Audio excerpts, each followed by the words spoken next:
Hello and welcome to another episode of the D1 Daily Podcast. Burkie and Roons here.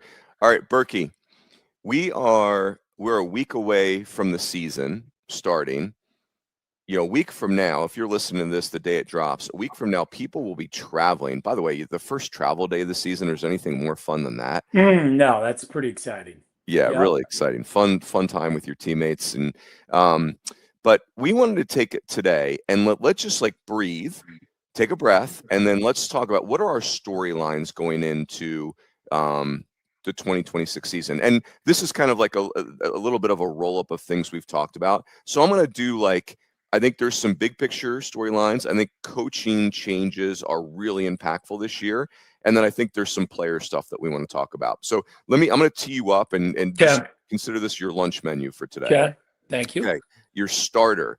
Okay. Number one, big picture storylines. Are we about to see another LSU dynasty? That's number one. UCLA being the number one team in the country going to the preseason unanimous. That's very interesting. What a team they've got. The other thing is, I think we are coming off of back-to-back outlier seasons. 2 years ago in 2024, we had two of the 30 leagues represented in Omaha. 4 SEC teams, 4 ACC teams. Crazy. Never seen that before. And then last year, we had 7 different leagues represented. So I don't think either of those is normal. I think those are both outliers, but it's just weird to have 2 outliers back to back, right? So, what do we do with that? So let me pause there. Of those 3 storylines, what's of interest to you? I think it's more about, I think our entire season points to Omaha. So to me, as I look at that, I just think globally, what is Omaha going to look like? I think last year was very encouraging to a lot of us that it hasn't turned into the ACC, SEC invitational. Could it be this year? Maybe. It could easily go back to that. But I think it was very encouraging to know that there's a couple things to remember in the modern era, and it makes sense why people combine these two things. But the transfer portal and NIL, revenue share, are actually 2 different things. Now, they often work together, but they're 2 different things. Murray State got to Omaha because they killed the transfer portal with what I'm guessing is little to no NIL. Now, this is the first year for baseball revenue share, right? But last year was still just pure NIL, however we want to define that. But we think about at the top of the sport that the best transfer portal players get a bunch of revenue share in NIL. But there's all kinds of teams all over the country that are using the transfer portal, like the draft, and just bettering their roster, being astute with player evaluations and finding traits of pitchers and hitters that they think will really perform at a high level. And there's a way to really enhance your roster through that without having, first of all, maybe any money, much less a lot of money, whatever we think that is relative to modern college baseball. So I think that is a fascinating part of our sport that does allow the potential for upward mobility from programs that, maybe haven't consistently been seen or maybe have fallen off, but could maybe get back. But then you have programs like UCLA that I think is awesome. That's just like, wait, there's a new era. I don't get. We're just recruiting good players, and they come and they develop. And right. I'm not saying UCLA has some transferred players clearly, but they have essentially done it the old-fashioned way, have they not? They recruited really players. They got them to come to school, and they let them grow up, and they took their lumps. And then last year they were awesome, and now here's year 3, and they might win the whole thing. So I think to me the most fascinating piece is, what will Omaha look like relative to what you said? 2 years ago, it was just 2 conferences. Last year, it was 7 conferences. What will the top of the sport look like this year?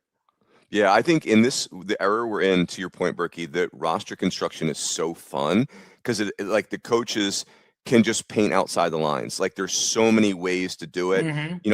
I did a fall report on Washington State, and they have a switch hitting outfielder. I think his name is Trevor Smith. I might have the first name wrong, but his older brother, Austin Smith, was like he was a first team all WCC player at San Diego, famous, right? Like he was an Olerud candidate, two-way player. And I said to Nathan Choate at Washington State, hey, no offense, but how did you get this San Diego high school player who's a switch hitting outfielder, whose older brother was a great college player?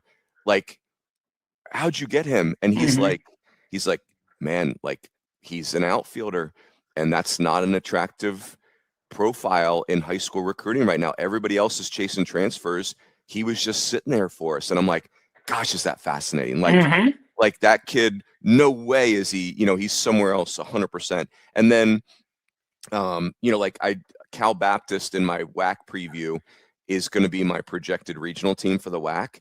Burkie, Cal Baptist has 6 grad transfers in their projected starting 9 and then their top 7 pitchers, and then like 4 other seniors in the mix too. Like old.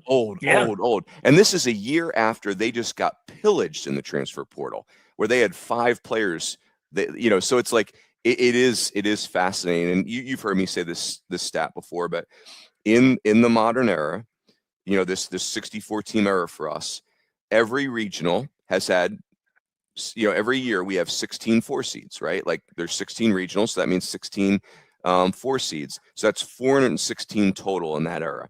Only 10 times ever has a 4 seed won a regional. Only 10 of the 416 4 seeds have won a regional. 4 of them been in the last 5 years. So like with NIL and the portal, and you think it's the rich get richer, we've said this many times on this pod, it's just not playing out that way right now. Yeah. Well, again, that's because they're two different things. The portal, everybody has. NIL and revenue share, only some have. But the portal, everybody has, right? And so I just think we tend to combine those two as if they're one. Yeah. And they're not one. They're two very different things. And the people that are the most astute or let's be honest, get a little lucky, because some of these players end up being better than they thought, have a chance to have some upward mobility that just good old-fashioned high school recruiting maybe didn't allow everybody. So I think that's really fascinating. Like I really do. Yeah. Hey, as we transition to the coaching part, I just want to say this. As I'm analyzing my thoughts during the fake season, I am really intrigued by the Sun Belt and the Big West. I'm looking at the power leagues and I'm seeing very deep leagues. And then, but I'm not seeing super teams at the top. Like I'm not seeing 2023 LSU or 2023 Wake Forest or 2024 Tennessee. I feel like the talent has kind of like evened out, but all those teams in those leagues are really good. The Sun Belt and the Big West are different. The teams at the top of those leagues are elite compared to their peers. And I, like Coastal is obviously, I've got recency bias there, but I think that's interesting. The LSU thing takes us to the coaches, right? There are some very impactful coaching changes in college baseball this year. Tony Vitello is now managing the San Francisco Giants. That is, that's a story for our sport, right? Like he was larger than life. Josh Elander's getting his chance at Tennessee. We've talked about this. Brian O'Connor going to Mississippi State. Chris Pollard going to Virginia. James Ramsey, being the head coach at Georgia Tech. I'll leave it right there, Burkie. But those coaching changes, like that's going to impact our 2026 season. Yeah, and going to be really fascinating. You and I did that pod last week, and I just brought up that like I'm a believer in Mississippi State's roster. It just feels like what do we have them 3 or 4? Like it just feels like my heart goes out to Oak and that staff, because it's like, man, we're right out of the gate. We're like, yep, you guys are honeymoon is over. Host of Super Regional. Like, yeah, you didn't even give them a chance to like pleasantly surprise some people at preseason number 16. But that one to me is like front and center. Is our sport is best when Mississippi State is great. Brian O'Connor left a Hall of Fame career and a Hall of Fame coaching rebuild and legacy at Virginia to take on one of the most fascinating and demanding fan bases and programs in our sport.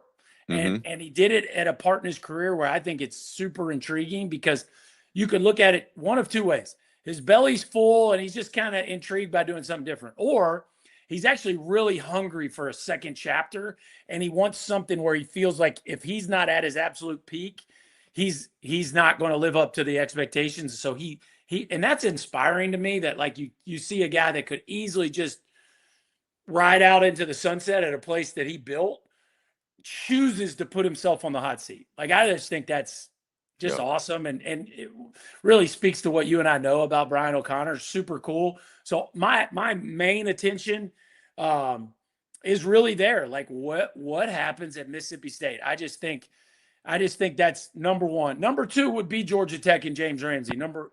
Because they're preseason number 5. Like, we talk about Brian O'Connor, but he's already a Hall of Famer.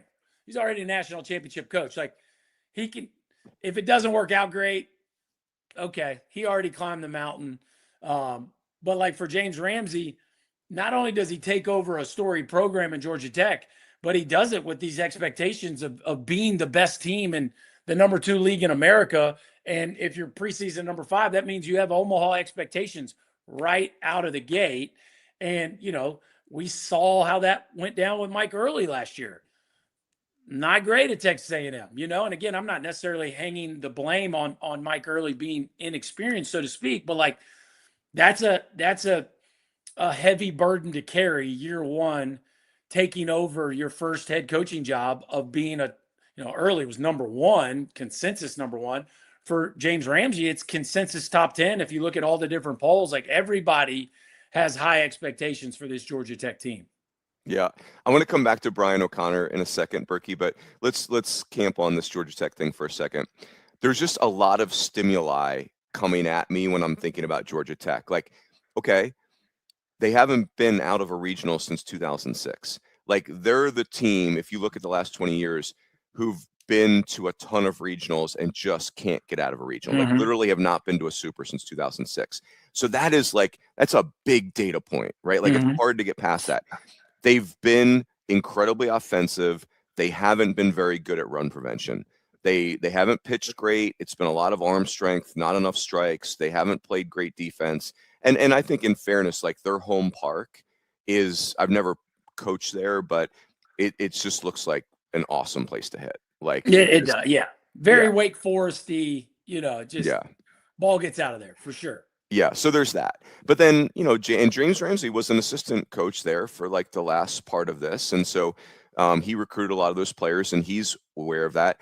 I can't, here's another data point I'm giving you. Every time I listen to James Ramsey interviewed, I'm so impressed. Like, Darren Vaught, in the ACC et cetera podcast, they do the preseasoning, and James Ramsey is so compelling. He's so thoughtful. He's so insightful. He's so authentic in saying, like, hey, I get it. Our reputation on the mound is what we earned, but he also says, just take a peek at the stats the last couple of years. It's not, if your thought process on our pitching is 7 years ago, you need to update your software, because I'm not saying we're the best pitching program in the ACC right now, but we're not who we were 7 years ago. And it's funny, you look it up, it's like top 5 in the league in ERA last month. You're like, okay, that's interesting. And then Drew Burress is the realest of real dudes, right? Like, this is and they're going to have him on the field every day. And then the second baseman they got from Cal, Jared Vincula, like, he's kind of like a Burress, like, kind of little undersized left-handed hitter, plays with a ton of spunk and energy, kind of has that small guy's chip on his shoulder. And I'd say small guy, he's probably like 5'11", right? He's like not. Yeah. Yes. But anyway, the Georgia Tech thing is fascinating for a million different reasons to me. No, it is. I mean, and again, I just, I think you didn't even bring up Vaughn Lackey, who's one of the top, catching prospects in the country. Like, the cupboard is full. Yes. And James Ramsey has been the recruiting coordinator. So, like, he's part of the reason he was named the head coach, right? He's built he's been a huge reason there is so much excitement. But now you're that guy, you're in that seat. And, James Ramsey was like one of my first, when I started calling the games, he might have been the first, he might have played in the first game I ever called, Miami and Florida State. And I immediately nicknamed him the captain of swag because this dude could wear a uniform now. He had every piece there was to put on. Yes. Like he's he's not going to be afraid of the spotlight. I think he loves it. And so that's going to be fascinating. And then, Chris Pollard built Duke into gosh, man, were they on the doorstep of Omaha? Like it felt like every year. Oh my gosh. And now he takes over Virginia, who, no disrespect to Duke, but obviously Brian O'Connor built that into an Omaha mainstay. I mean, they've gone 3 out of the last 5 years. So, and has a national championship and has facilities and support in line with that. And so is Chris Pollard just going to take all the momentum he built at Duke and then carry it right over into Virginia? He's got AJ Gracia, like one of the most talented players in the country that came with him from Duke, who's, arguably the player to watch to be the ACC player of the year, not the fake player of the year. He might be the actual player of the year. Player to watch. Talented. Yes, he's a player to watch. So all the pieces are in place for Chris Pollard to just keep the ball rolling at Virginia. Yeah. And just to put a bow on the coaches, like the dynasty that Jay Johnson's trying to build at LSU, like the second, like the LSU dynasty 2.0, I guess I would call it. In my opinion, this is my opinion. This is Coach Rooney speaking for Coach Rooney. The biggest threat to that dynasty was Tony Vitello in Tennessee. And now it's not Tony Vitello in Tennessee. It's Josh Elander without Frank Anderson, without Quentin Eberhardt. We've covered this. But with Josh Elander, super talented. They've got a new, Lindsey Nelson Stadium, the upgraded. It looks amazing. Like from a talent standpoint, Tennessee's not going anywhere. But, it's a new coach, and that will be very, very interesting. You mentioned Chris Pollard. That's incredible. I want to talk about Brian O'Connor for 1 second. What you said really struck me. So Brian O'Connor, and this is going to be all positive, I think is as good as it gets. He didn't leave Virginia because it's like and a coach who's stuck in that ego zone where they're just they're having a tough time being where their feet are. They're just chasing the next bigger opportunity because they're frustrated. No, this was his kids are all in college or older. So let my kids grow up in Charlottesville. And now my wife and I are going to go, that's number one. I love that life choice, right? Where we're not moving everybody because I'm frustrated with my job. Number two is, he was mentored by Paul Maneri, and Paul Maneri, even though it's not going very well at South Carolina yet, is, Paul Maneri had a heck of a run at LSU. And so like you said, getting after that challenge. And I think the other thing I love about Brian O'Connor is he had every experience at Virginia. He's never coached in the SEC, clearly, right? But he had to build the thing from scratch. When Brian O'Connor went to Virginia, they were considering dropping to Division III in baseball. Yeah. Where we were, right? So then he builds it where they're really good, but can't get through to Omaha. Then finally in 2009, they get their first Omaha. Then 2014, they have the number one team in the land. They don't win the national title. They get clipped in the finals by Vandy. 2015, remember, they're a 3 seed. Yeah. 3 seed in their own regional. But here's my favorite part about what Brian O'Connor did, Burkie, is then, and him and his staff, to be clear, after 2015, they kind of vanished for a second. Got killed in some drafts. They did, yeah. And then lost their recruiting fingerprint a little bit. They kind of started chasing some stuff that was out of their niche, so to speak. Missed some regionals, and then they rebuilt it.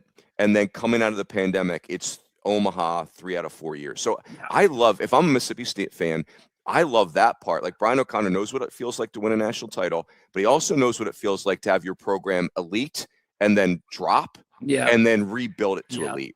He's not running. He's not running from lost momentum.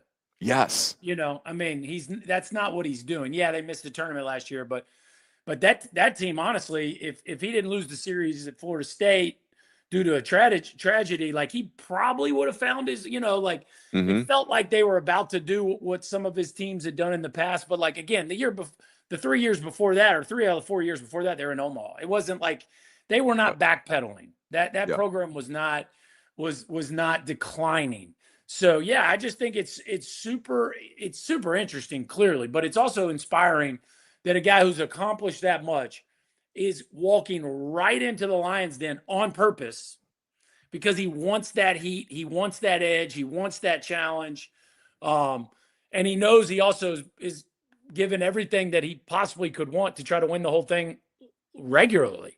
Yeah. So I think it's awesome. I can't wait to watch it. 2 more storylines and then we'll wrap. So home runs were down last year. Like, think about 2024, Burkie. We had 5 players hit 30 or more home runs. 5. Yep. Last year, 26 home runs won the home run title. Boston Smith tied somebody. Our good friend Boston Smith always comes up. That's our guy. Yeah. So I'm curious about that. Like, because we're still talking about the equipment being, juiced up, but yet home runs were down significantly.